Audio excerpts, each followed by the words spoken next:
Victor Strum, Vasily Grossman's alter ego in his masterpiece Life and Fate, is a physicist. Full of doubts, inconsistent, fearful, weak, he is nevertheless one of those who stands the immense power of propaganda and social mobbing. In this passage, he describes the moment in which he discovers a new fundamental principle in nuclear physics. Discovery is an event.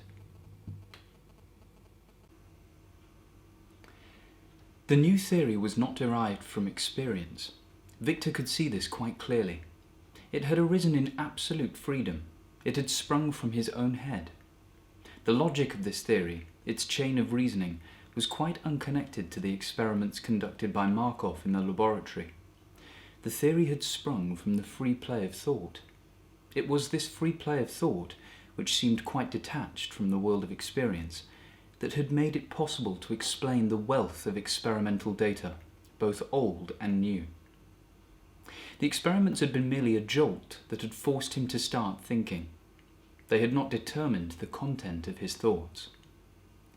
All this was quite extraordinary. His head had been full of mathematical relationships, differential equations, the laws of higher algebra, number and probability theory. These mathematical relationships had an existence of their own in some void quite outside the world of atomic nuclei, stars, and electromagnetic or gravitational fields, outside space and time, outside the history of man and the geological history of the earth. And yet these relationships existed inside his own head.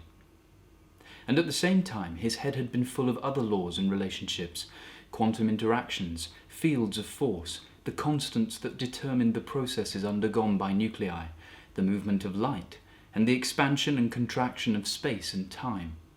To a theoretical physicist, the processes of the real world were only a reflection of laws that had been born in the desert of mathematics.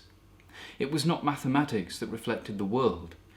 The world itself was a projection of differential equations, a reflection of mathematics. And his head had also been full of readings from different instruments, of dotted lines on photographic paper that showed the trajectories of particles and the fission of nuclei.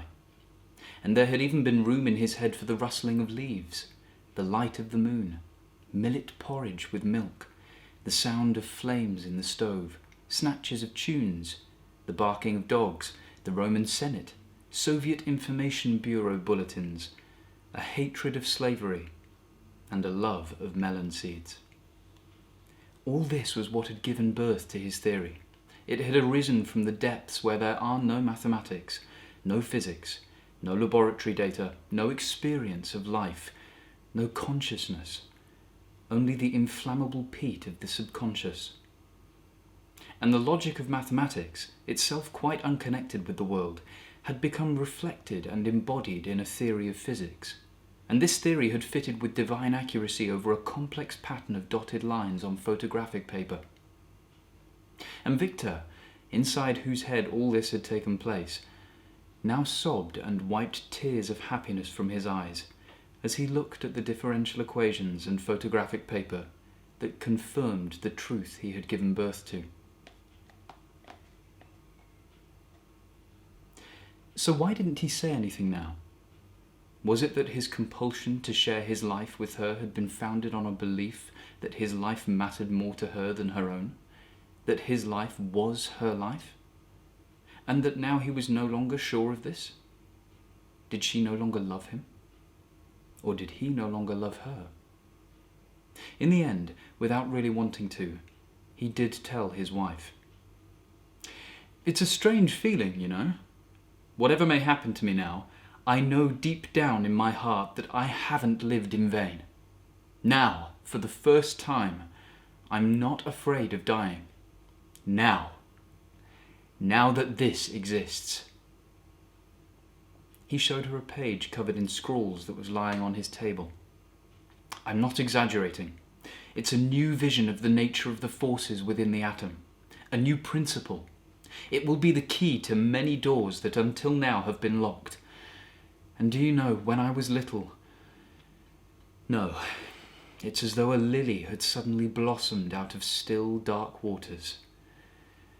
Oh my God.